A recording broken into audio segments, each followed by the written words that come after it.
CMA inter paper number 8 cost accounting 100 marks.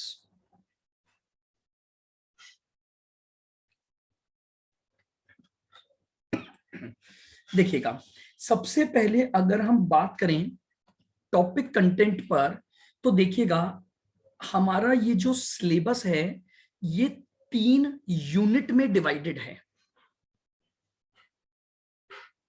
Part A अगर हम बात करेंगे, पार्ट ए जो कि basically introduction of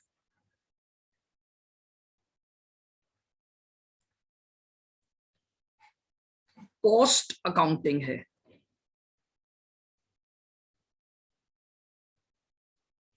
introduction of cost accounting, ये आपका 40 मार्क्स का पार्ट है।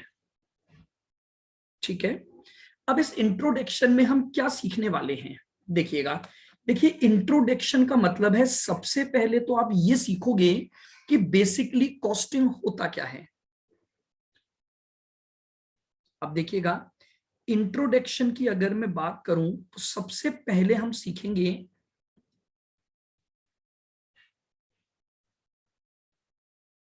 Meaning of cost and classification.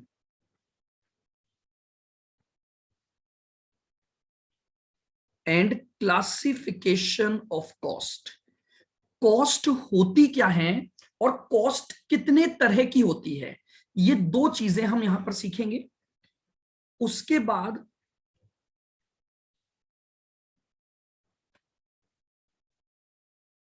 हम बात करेंगे एलिमेंट्स ऑफ कॉस्ट पर, कि कॉस्ट में क्या क्या इंक्लूड किया जाता है, यानी what are the basic elements of the cost.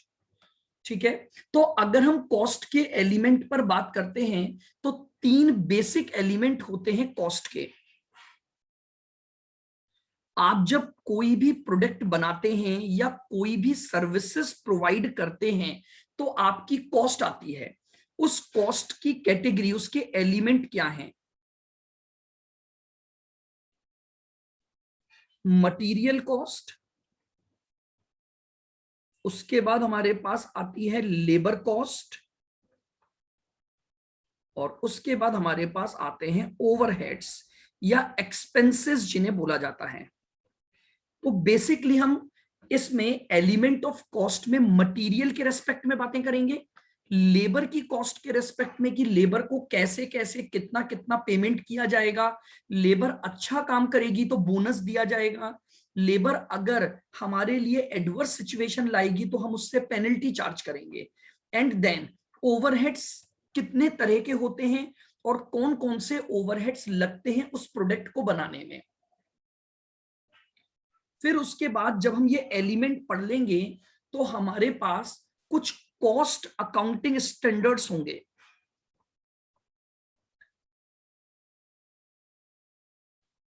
Cost accounting standards जिन्हें आप CAS बोलोगे, ये क्या होते हैं? देखिएगा, मान लो मैं जो हूं ना वो एक पर्टिकुलर बिजनेस में लगा हुआ हूं और उसी तरह का बिजनेस 5 और जने कर रहे हैं। अब प्रॉब्लम ये हो गई, अगर हम 6 जने अपनी बुक्स ऑफ अकाउंट्स अलग अलग तरीके से मेंटेन करेंगे तो उनको कंपैरेटिव बनाने में लोगों को दिक्कत आएगी। देखो क्या होता है, इस बात को बहुत ध्यान से सुनना। मान लो ये है मेरा बिजनेस, ये है किसी दूसरे पर्सन का बिजनेस, और ये है एक तीसरे पर्सन का बिजनेस।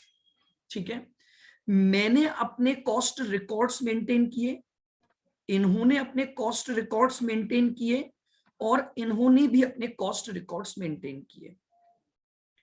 अब मान लो ये पर्सन, बहुत ध्यान से सुनना मेरी बात को, ये पर्सन इन 3 कंपनियों को कंपेयर करना चाहता है कि कौन सी कंपनी अच्छी है या कौन सी कंपनी बेटर है।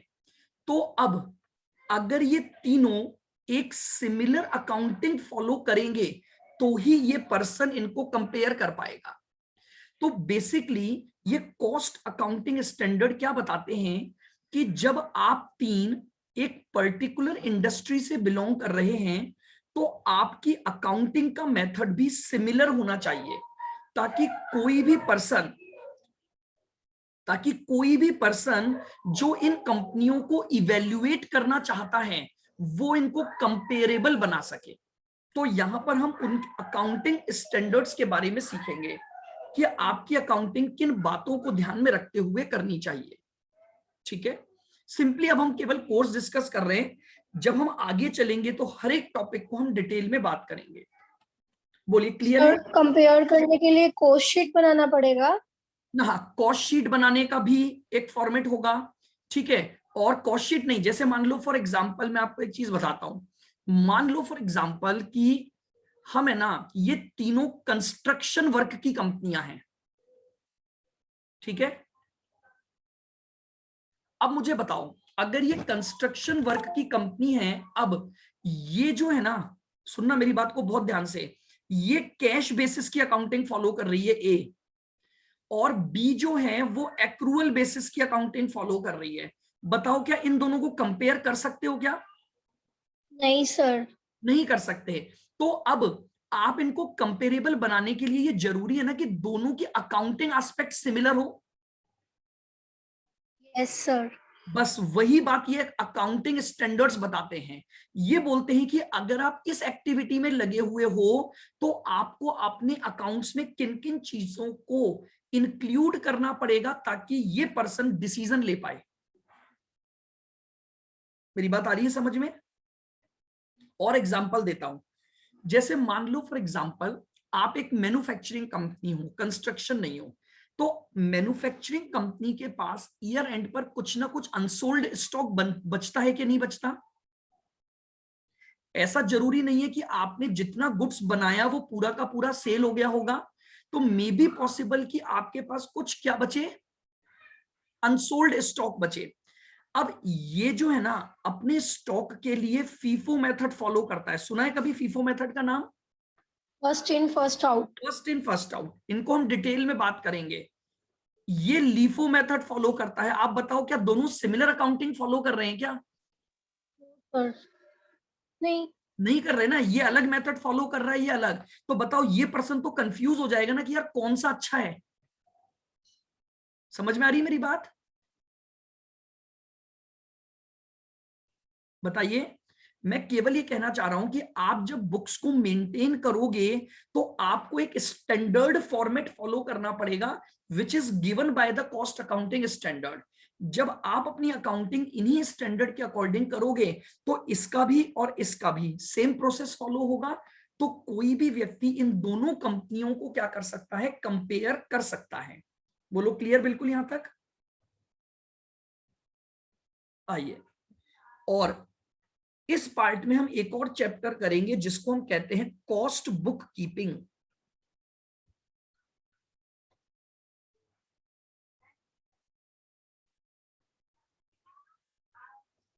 Cost book keeping, cost book keeping का मतलब हो गया कॉस्टिंग में अकाउंटिंग कैसे की जाएगी, इसमें लेजर अकाउंट्स कैसे बनाए जाएंगे, और कॉस्टिंग और फाइनेंशियल अकाउंटिंग में जो डिफरेंस है।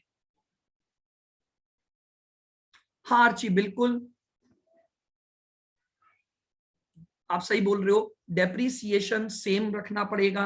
हालांकि देखिए डेप्रीसिएशन जो होता है ना, बेसिकली वो इतना इंपैक्ट नहीं डालता, लेकिन अगर कोई ऐसी, आप समझिएगा, टोटल आपके सिलेबस में 1 से लेकर 24 तक सीएस होते हैं जो आप फाइनल लेवल पर पढ़ते हो।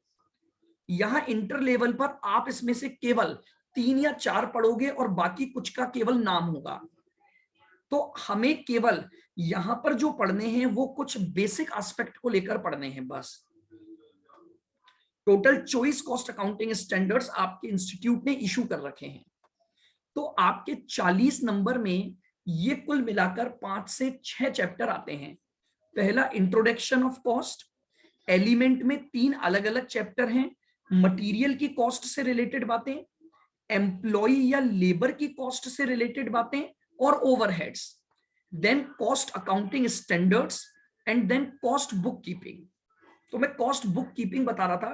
कॉस्ट बुक कीपिंग का मतलब होता है किस तरह से कॉस्टिंग के रिकॉर्ड्स मेंटेन किए जाएंगे, उसकी लेजर अकाउंट्स, उनके स्टेटमेंट कैसे बनाएंगे और उनको कंपेरेबल बनाना फाइनेंशियल अकाउंट्स के। ये सब आप यहां पर सीखने वाले हैं।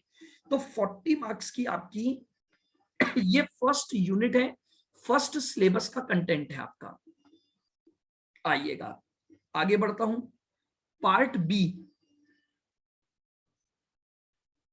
That is most important unit, method of costing, methods of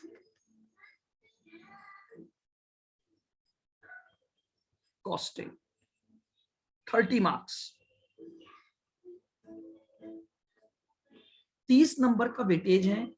आइएगा, मेथड ऑफ कॉस्टिंग का मतलब होता है हम किस प्रोसीजर को फॉलो करेंगे या किस प्रोसेस को फॉलो करेंगे कि हम उस पर्टिकुलर प्रोडक्ट या सर्विसेज की कॉस्ट को आइडेंटिफाई कर पाए।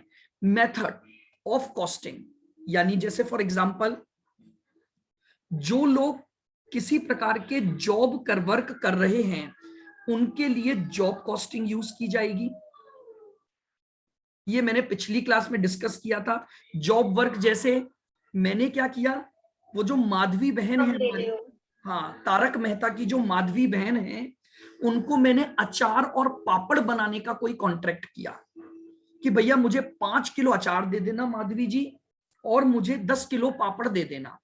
तो मैंने माधवी को एक जॉब वर्क दिया जिसे वो अपने यहां पर परफॉर्म करेगी और मुझे प्रोडक्ट हैंडओवर कर देगी। तो उसे हम कहते हैं जॉब कॉस्टिंग। तो जब हम एक पर्टिकुलर जॉब की कॉस्ट को फाइंड आउट करने का तरीका ढूंढेंगे उस मेथड को हम बोलते हैं जॉब कॉस्टिंग।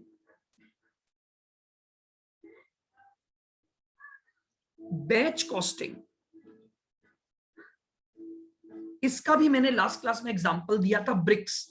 देखिए कई प्रोडक्ट ऐसे होते हैं जो सिंगल सिंगल यूनिट में नहीं बनाए जाते, जैसे आपकी कैंडल हो गई, जैसे आपकी ब्रिक्स हो गई, इन्हें एक साथ एक पर्टिकुलर लॉट में बनाया जाता है। एक साथ 50 यूनिट बन रही हैं, एक साथ 500 यूनिट बन रही हैं। तो जब इस तरह का काम लॉट साइज में होता है उनकी कॉस्ट को ढूंढने का तरीका बैच कॉस्टिंग मेथड बताता है।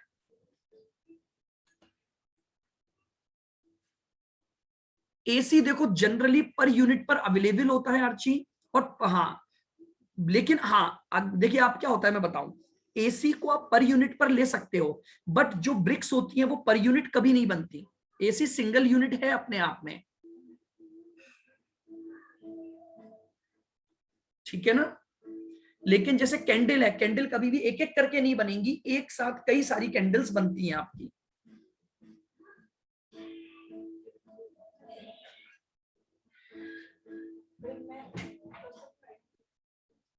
उसके बाद हमारे पास आता है कॉन्ट्रैक्ट कॉस्टिंग।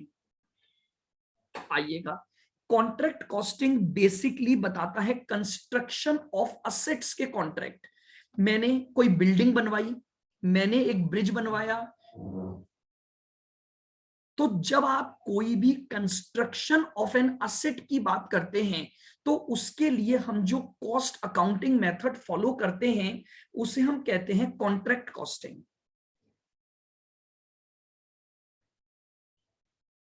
उसके बाद हमारे पास आता है प्रोसेस कॉस्टिंग। ये भी मैंने बताया था आपको। प्रोसेस कॉस्टिंग का मतलब होता है कोई भी ऐसा प्रोडक्ट जो अपनी फाइनल स्टेज पर पहुंचने से पहले कई स्टेजेस से निकलता है। जैसे पेट्रोल, पेट्रोल कभी भी पेट्रोल के फॉर्म में नहीं होता, पेट्रोल को रिफाइन कर करके पेट्रोल की स्टेज पर ले जाया जाता है। आप सबसे पहले क्रूड ऑयल लेते हो, फिर इस क्रूड ऑयल पर क्या करते हो, बार बार रिफाइन करते हो इसको। हाँ जी बिल्कुल, soap, very good Archi, soap industry भी यही होती है, बिल्कुल ठीक है ना। तो इनमें आप क्या करते हो, कई स्टेजेस होती हैं। आप जैसे जैसे उन स्टेजेस को क्लियर करते जाओगे, वैसे वैसे आपके फाइनल प्रोडक्ट की तरफ जाओगे, और लास्ट में आपको क्या मिलेगा, आपका फाइनल प्रोडक्ट मिलेगा। तो ऐसे प्रोडक्ट जो डिफरेंट स्टेजेस से होकर फाइनल स्टेज तक पहुंचते हैं, उनके लिए हम फॉलो करते हैं प्रोसेस कॉस्टिंग।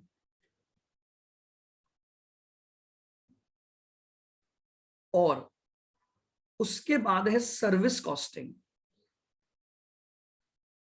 यानी कोई भी पर्सन या ऑर्गेनाइजेशन जो सर्विसेज प्रोवाइड कर रही है, जैसे मैं आपको क्या दे रहा हूं, मैं आपको सर्विसेज दे रहा हूं, मैं आपको कोई प्रोडक्ट नहीं बेच रहा। अब अगर मान लो मैं अपनी कॉस्ट को फाइंड आउट करता हूं, बहुत बड़ी आर्ची, हॉस्पिटल्स हो गए, बहुत हैं, हॉस्पिटल्स हो गए, स्कूल्स हो गए, आपके कैंटीन हो गए, होटल्स हो गए,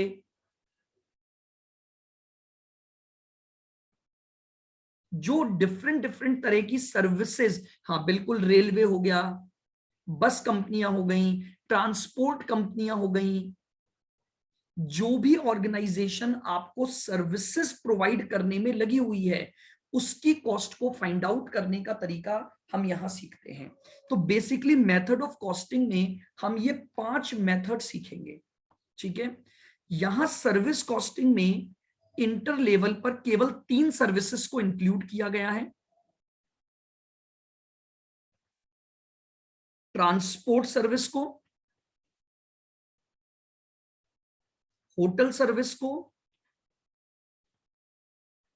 और हॉस्पिटल सर्विस को।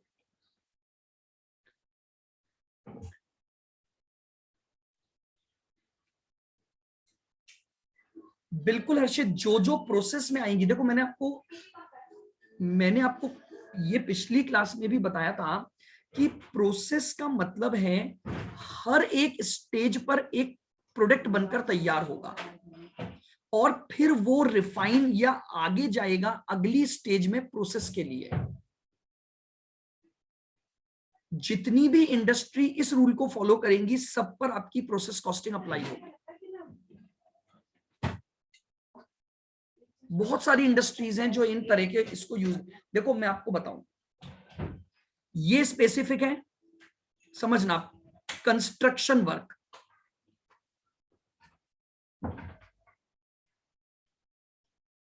इसमें बिल्कुल स्पेसिफिक है जॉब वर्क्स। सर्विस इंडस्ट्री बिल्कुल अलग है, और बैच केवल लॉट साइज पर यूज होती है। तो बाकी सब पर क्या लगी, ऑटोमेटिकली आपकी प्रोसेस कॉस्टिंग अप्लाई हो जाएगी।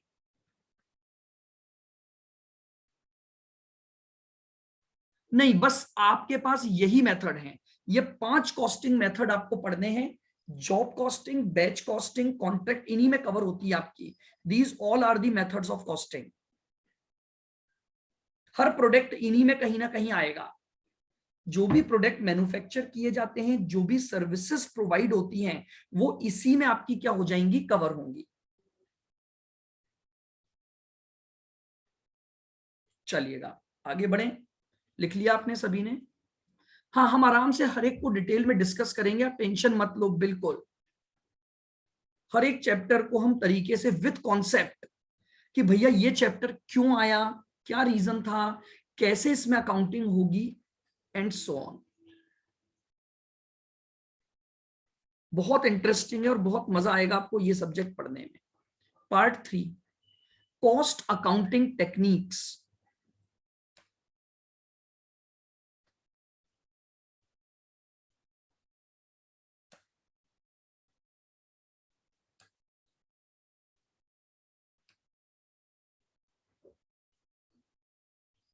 Cost accounting techniques, 30 marks.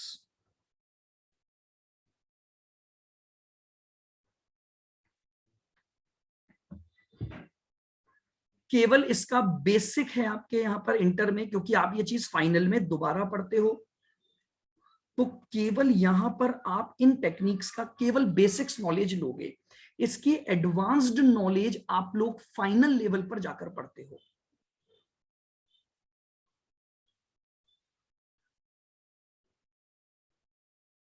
Marginal costing, एक है स्टैंडर्ड कॉस्टिंग,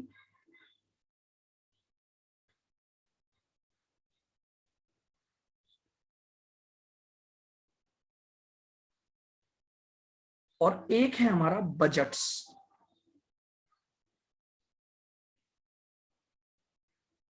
ये देखिएगा, हमारे पास ये 3 टॉपिक हैं जो आपकी कॉस्ट अकाउंटिंग टेक्निक्स में जाते हैं, marginal, standard and budgets.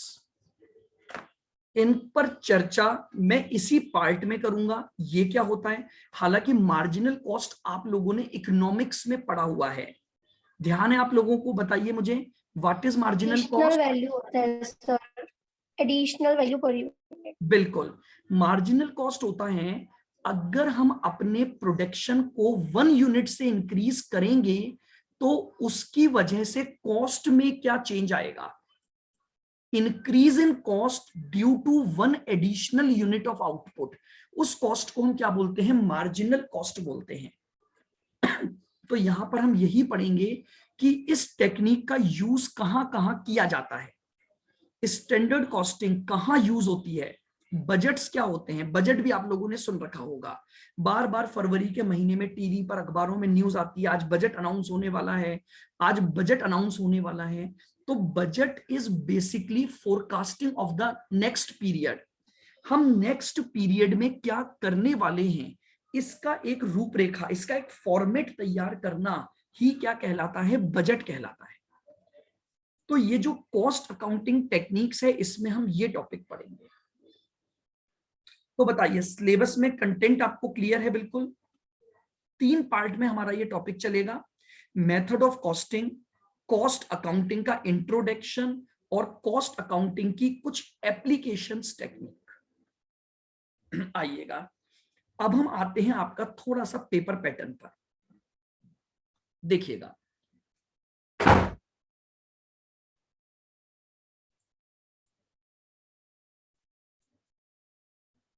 Paper, देखिएगा टोटल 130 मार्क्स का पेपर आता है और इसमें से आपको कितने का करना है,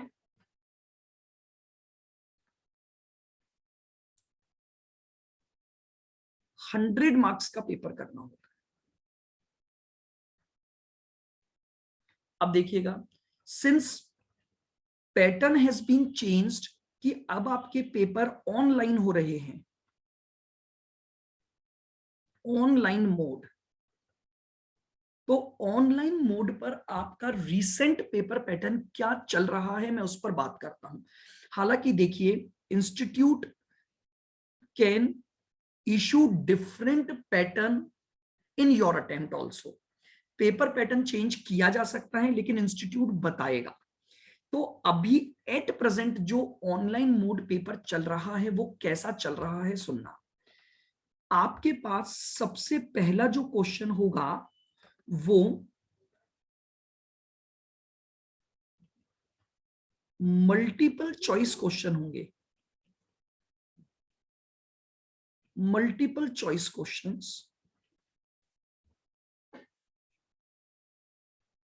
और पार्ट 2 में वेरी शॉर्ट क्वेश्चंस।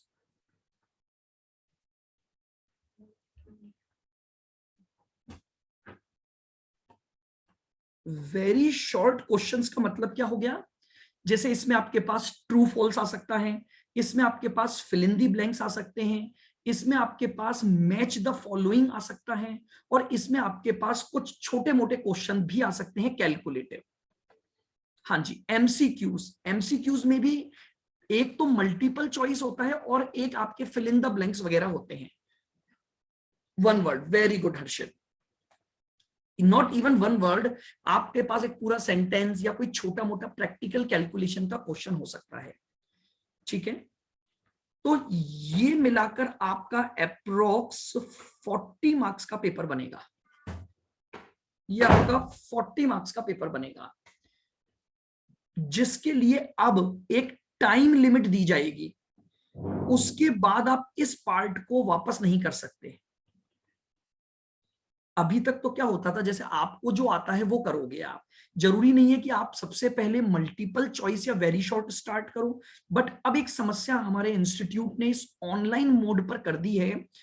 इस 40 नंबर के क्वेश्चन को करने के लिए मान लीजिए आपको 50 मिनट मिलते हैं, तो आपको सबसे पहले यही क्वेश्चन करने होंगे, क्योंकि जब 50 मिनट्स पूरे हो जाएंगे उसके बाद आप इस पार्ट को अटेम्प्ट नहीं कर सकते, ये पार्ट ऑटोमेटिकली लॉक हो जाएगा। यानी ऐसा आपको होना चाहिए कि आपको हर एक चीज प्रॉपरली आती हो। क्यों? अगर मान लो आपने ये सोचा कि यार इसके 4 क्वेश्चन थोड़ा बाद में सोच के कर देंगे, तो ये पार्ट दोबारा ओपन नहीं होगा। इस पर टाइम लिमिट होगी, आपको उसी टाइम लिमिट में, और वो भी फर्स्ट 50 मिनट्स होंगे आपके पास, तो फर्स्ट 50 मिनट्स में आपको ये 2 पार्ट कंप्लीट करने हैं, उसके बाद ये पार्ट लॉक हो जाएगा। आप दोबारा से इसका कोई भी क्वेश्चन नहीं कर पाएंगे। थोड़ा सा पेपर को ट्रिकी और टिपिकल बनाने का तरीका ढूंढा गया कि भाई आपको शुरुआत यहीं से करनी पड़ेगी। आपको अगर इनके कुछ क्वेश्चन नहीं आते हैं और वो बाद में कभी क्लिक कर जाते हैं, ऐसा होता है, तो उस समय आपके पास ऑप्शन नहीं होगा। उसके बाद आपके जो पेपर में क्वेश्चन आएंगे,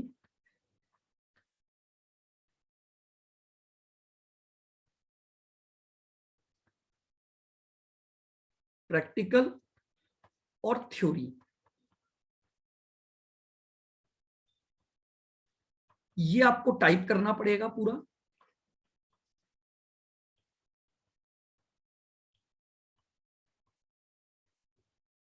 टाइप इन फॉर्मेट, यानी आपको जैसे मान लीजिए फॉर एग्जांपल एक क्वेश्चन दे दिया गया कि भैया आपको डिफरेंट टाइप्स ऑफ कॉस्ट को डिफाइन करना है, तो अब आपको उसे वहीं पर उसके नीचे स्पेस दी जाएगी पेपर में, और आपको उस स्पेस में उसको टाइपिंग के द्वारा फिल करना होगा। लिखना नहीं है, टाइपिंग आनी चाहिए अब आपको।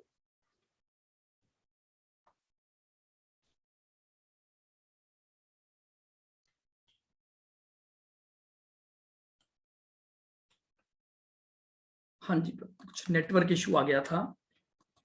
हाँ, तो मेरी बात समझ आ रही है। मैं आपको पेपर पैटर्न बता रहा था कि आपके पास जो थ्योरी के क्वेश्चंस होंगे, आपको उन थ्योरी के क्वेश्चंस में टाइपिंग करनी होगी, और जो प्रैक्टिकल क्वेश्चंस आएंगे उनमें फॉर्मेट आपको दिया जाएगा, उनको आपको फिल करना पड़ेगा। जैसे अकाउंट आपको बनाकर दे देंगे, उस अकाउंट में आपको पर्टिकुलर की में क्या क्या अमाउंट आइटम लिखने हैं और उनके सामने उनके अमाउंट फिल करने पड़ेंगे। तो इस तरह का पेपर पैटर्न रहेगा। तो नो डाउट हमें भी साथ साथ में इसी तरह के पेपर पैटर्न की प्रैक्टिस करनी होगी। बताइए, क्या पेपर पैटर्न आप सभी को क्लियर है? बिल्कुल।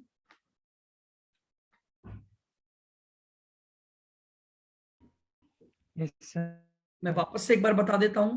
सबसे पहले इनिशियल स्टेज पर एमसीक्यू या शॉर्ट क्वेश्चन आएंगे, जिनको करने की आपको एक टाइम लिमिट दी जाएगी।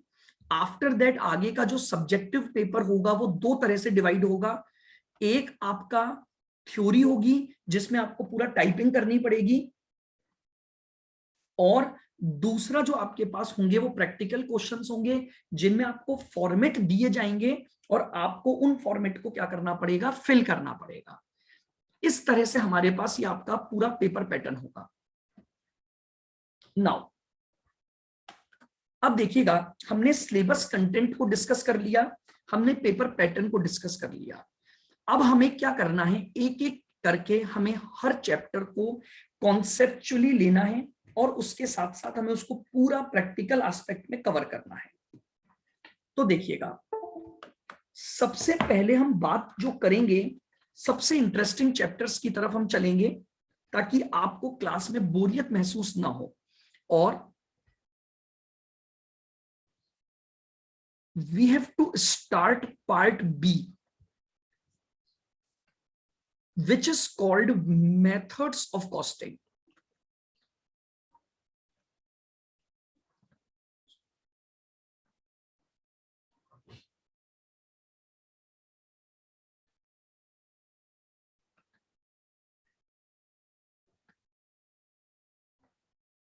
हम part B methods of costing,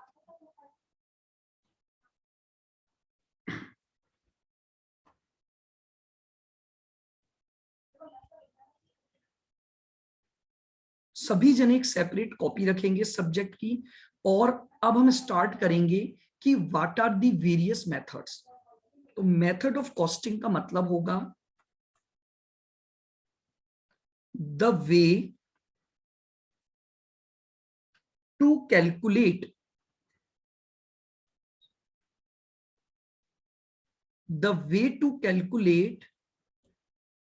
cost of any product oblique services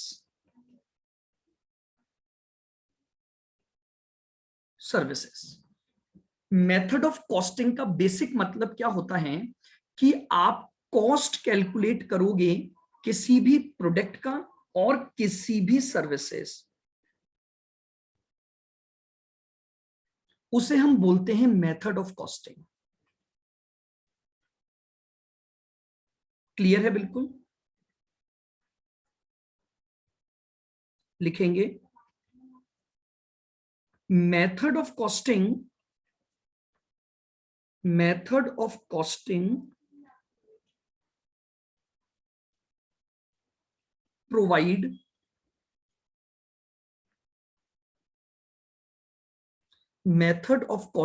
provide a way to present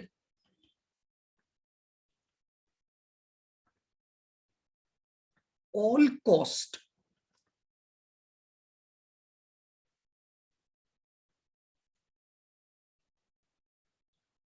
related to product oblique services। साथ ही साथ ये क्या बताएगा, एक ऐसा तरीका बताएगा जिस तरीके से आप उस पर्टिकुलर प्रोडक्ट या सर्विसेज की कॉस्ट को प्रेजेंट करोगे। मेरी बात को सुनना, देखिएगा मैं आपको दिख रहा हूं, देखो मेरे हाथ में क्या है बताओ, बताइए मेरे हाथ में क्या है? कैलकुलेटर है। ये एक प्रोडक्ट है या नहीं है? Yes sir. ये एक प्रोडक्ट है। मैं क्या सीखने वाला हूं इस मेथड ऑफ कॉस्टिंग में, बहुत ध्यान से सुनना। ये कैलकुलेटर जब मैंने बनाया तो क्या आपको लगता है इसको बनाने में कई तरह की कॉस्ट इन्वॉल्व हुई होंगी? Yes sir. कैलकुलेटर को बनाने में कई तरह के खर्चे लगे होंगे, रॉ मटेरियल लगा होगा, लेबर ने अपना काम किया होगा, कई प्रकार के खर्चे इसमें लगे होंगे, तब जाकर ये प्रोडक्ट तैयार हुआ। तो मेथड ऑफ कॉस्टिंग क्या बताता है? सबसे पहली बात तो इस कैलकुलेटर को बनाने में क्या क्या खर्चा लगा, देखिएगा ध्यान से, क्या क्या कॉस्ट लगी इस प्रोडक्ट को बनाने में, एक तो ये समझाएगा। और दूसरा, अब कॉस्ट तो आ गई, लेकिन उस कॉस्ट को एक सिस्टमेटिक मैनर में प्रेजेंट करना, ताकि कोई भी पर्सन उसको देखकर पता लगा सके कि हाँ ये खर्चे इस प्रोडक्ट को बनाने में हुए हैं। तो यानी इस पूरे पार्ट में मेथड ऑफ कॉस्टिंग में हम दो बातें सीखेंगे। पॉइंट नंबर 1, इस कैलकुलेटर को बनाने में क्या क्या खर्चा लगा, और खर्चे अगर आपने ढूंढ लिए तो उन खर्चों को आप क्या करोगे, प्रेजेंट कैसे करोगे। देखिएगा, केवल उस चीज की कैलकुलेशन नहीं, उसके प्रेजेंटेशन पर भी ये पार्ट डिस्कस करेंगे हम। तो बताइए, मेथड ऑफ कॉस्टिंग का बेसिक मीनिंग समझ आ गया आपको? बोलिए भाई, आप लोग बातचीत नहीं कर रहे हैं आज? Yes sir. बिल्कुल, बहुत बढ़िया आदित्य है। आप लोगों ने फाउंडेशन में कॉस्ट शीट एक पढ़ी भी होगी, लेकिन हर मेथड में कॉस्ट शीट नहीं बनती, समझना, हर मेथड में कॉस्ट शीट नहीं बनती है।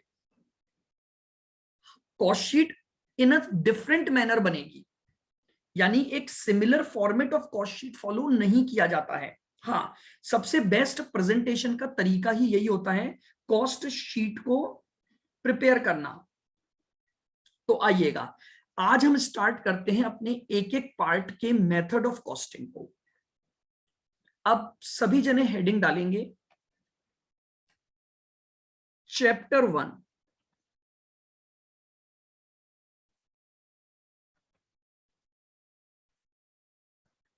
Service costing, chapter 1 service costing, सबसे इंटरेस्टिंग और आसान सा चैप्टर हम स्टार्ट करेंगे ताकि आपको थोड़ा इंटरेस्ट रहे सब्जेक्ट में।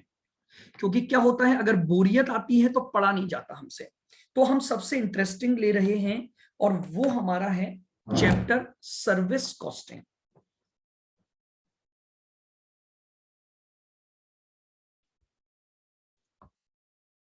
बताइए सर्विस कॉस्टिंग का मतलब मैंने आपको क्या बताया था, तो लिखे फर्स्ट पॉइंट,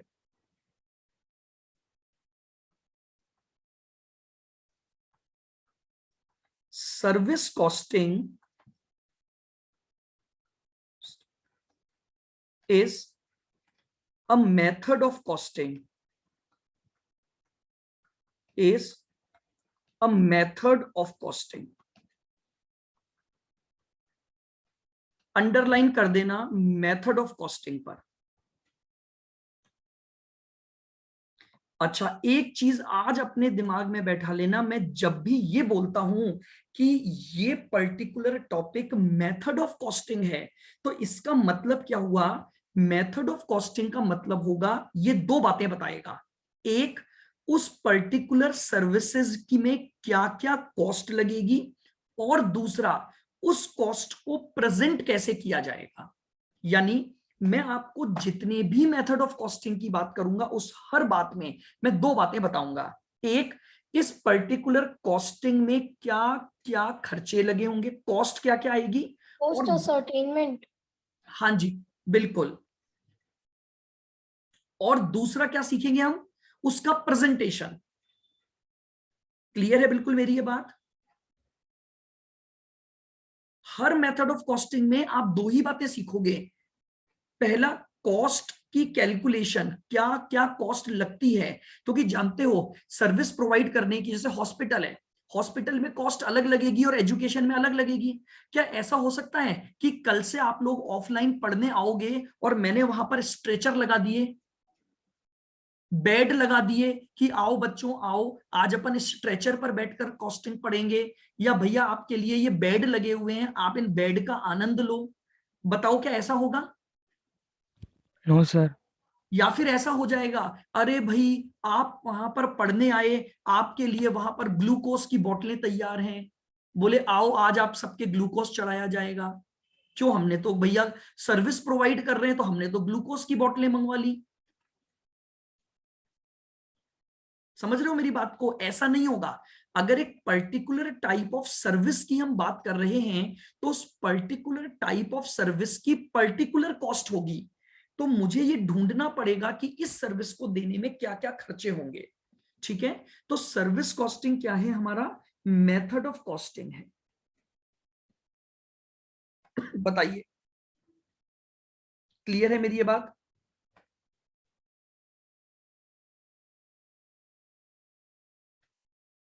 चलिए, तो आज तो अपनी क्लास में केवल अपन स्टार्टिंग ही कर पाए, कल से अपना ये प्रॉपर सब्जेक्ट स्टार्ट होगा, वेरी इंटरेस्टिंग, और मैं आपको बिल्कुल बोर नहीं होने दूंगा सब्जेक्ट में। हम बहुत आराम से इंटरेस्टिंग एग्जाम्पल से चलेंगे।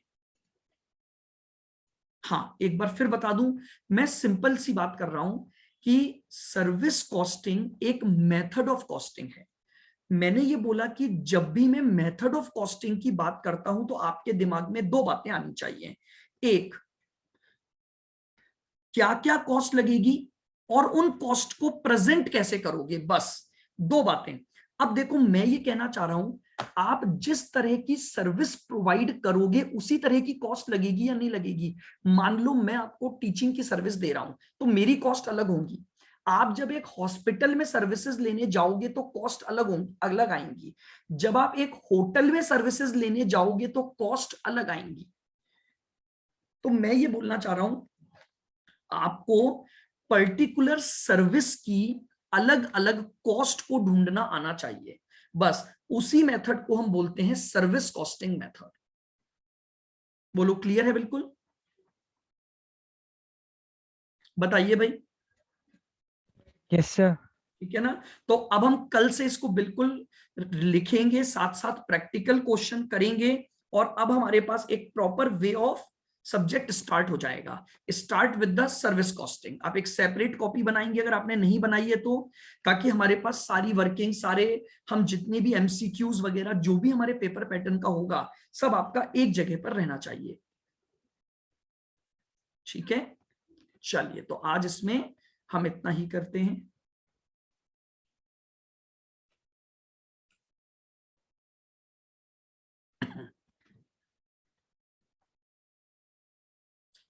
आर्ची मैं बताता हूं, अगर पता करें शायद आ जाना चाहिए मेरे हिसाब से 20-25 तक का था, थोड़ा सा डिले हो सकता है, फर्स्ट वीक में मान लो आप नेक्स्ट मंथ के।